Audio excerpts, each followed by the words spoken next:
Hello and champs, welcome back to ಟಿ.T.T academy. So ಇದು already ಎಲ್ಲ ವಿದ್ಯಾರ್ಥಿಗಳು ನಿಮ್ಮ ಬೋರ್ಡ್ ಎಕ್ಸಾಮ್ಸ್ಗೆ ಪ್ರಿಪೇರ್ ಆಗ್ತಿರ್ತೀರಾ. ಸೊ ಇದೇ ಟೈಮಲ್ಲಿ ನಿಮ್ಮ KCET regarding very important update ಬಂದಿದೆ. ಏನು ಅಂದರೆ, ತಮ್ಮೆಲ್ಲರಿಗೂ ಯಾರೆಲ್ಲ KCET ಅಪ್ಲಿಕೇಶನ್ಸ್ ಹಾಕಿದ್ದೀರಾ, ಗುಡ್ ನ್ಯೂಸ್. ಏನು ಗುಡ್ ನ್ಯೂಸ್ ಅಂತ ಈ ವಿಡಿಯೋದಲ್ಲಿ ತಿಳ್ಕೊಳ್ತಾ ಹೋಗೋಣ. ಸೊ ಅದಕ್ಕೂ ಮುಂಚೆ ಯಾರೆಲ್ಲ ಮೊದಲನೇ ಸಲ ನಮ್ಮ ಚಾನಲ್ನ ವ್ಯೂ ಮಾಡ್ತಿದ್ರೆ, don't forget to subscribe our channel and then ನಮ್ಮ ವಿಡಿಯೋನ ನಿಮ್ಮ ಫ್ರೆಂಡ್ಸ್ ಜೊತೆನೂ ಸಹ ಶೇರ್ ಮಾಡಿ, ಸೊ ದಟ್ ಅವ್ರಿಗೂ ಆನ್ ಟೈಮ್ ಅಪ್ಡೇಟ್ ತಲುಪ್ತಾ ಹೋಗಲಿ.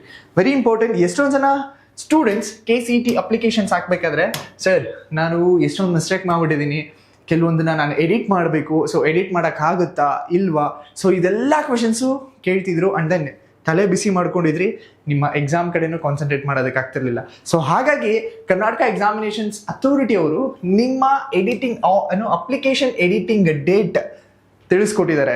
ಸೊ ಲಾಸ್ಟ್ ಡೇಟ್ ಬಂದು 30th of March 2026 ಅವ್ರಿಗೂ ನೀವು ಅಪ್ಲಿಕೇಶನ್ಸ್ನ ಎಡಿಟ್ ಮಾಡ್ಬೋದು. So one more regarding, so ಎಲ್ಲಿವರೆಗೂ last date for online application ಹಾಕೋದಕ್ಕೆ ಅಂದರೆ 27th of February is the last date ನಿಮ್ಮ ಆನ್ಲೈನ್ ಅಪ್ಲಿಕೇಶನ್ಸ್ಗೆ and then 30th of March is the last date ನೀವು ಎಡಿಟ್ ಮಾಡೋದಕ್ಕೆ. ಸೊ ಕರ್ನಾಟಕ ಎಕ್ಸಾಮಿನೇಷನ್ಸ್ ಕೊಟ್ಟಿರೋ ಹಾಗೆ, if any informations provided in the CET 2026 application is found to be incorrect, applicants will be given an opportunity to make corrections even after the final date for submitting the applications. The final date is before 30th of March 2026. You can see this, before 30th of March 2026. So still you have a time.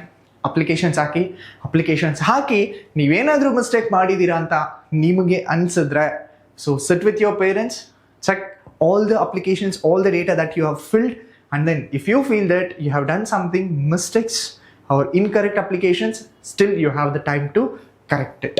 And one more very important information, that is regarding scheduled caste candidates.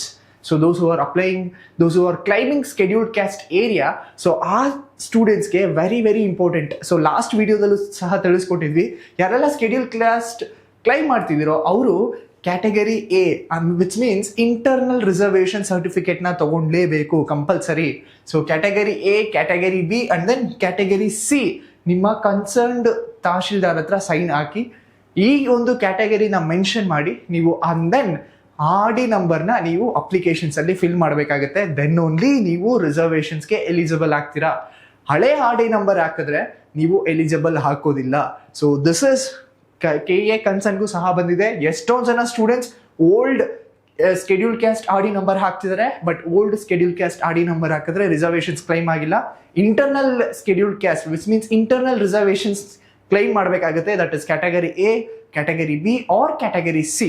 So ಈ ಒಂದು specific ಕ್ಯಾಟಗರಿನ ನೀವು mention ಮಾಡಿ and then RD ನಂಬರ್ನ ನೀವು applications ಅಲ್ಲಿ ಹಾಕಿದ್ರೆ ನಿಮಗೆ reservations claim ಆಗುತ್ತೆ. ಇಲ್ಲ ಅಂದರೆ ನಿಮಗೆ ರಿಸರ್ವೇಷನ್ಸ್ನ ಕ್ಲೈಮ್ ಮಾಡಲ್ಲ. So the last date for editing online application is 30th of March 2026. So don't be worry, still you have a time. Applications hockey, applications ಆದಮೇಲೆ ತಪ್ಪೇನಾದ್ರು ಮಾಡಿದ್ರೆ ಎಡಿಟು ಸಹ ಮಾಡ್ಬೋದು. ಐ ಹೋಪ್ ಈ ಇನ್ಫಾರ್ಮೇಷನ್ಸ್ ನಿಮಗೆ ತಲುಪಿದೆ ಅಂತ ಭಾವಿಸ್ತೀನಿ. For such more updates, subscribe to our channel and all the best.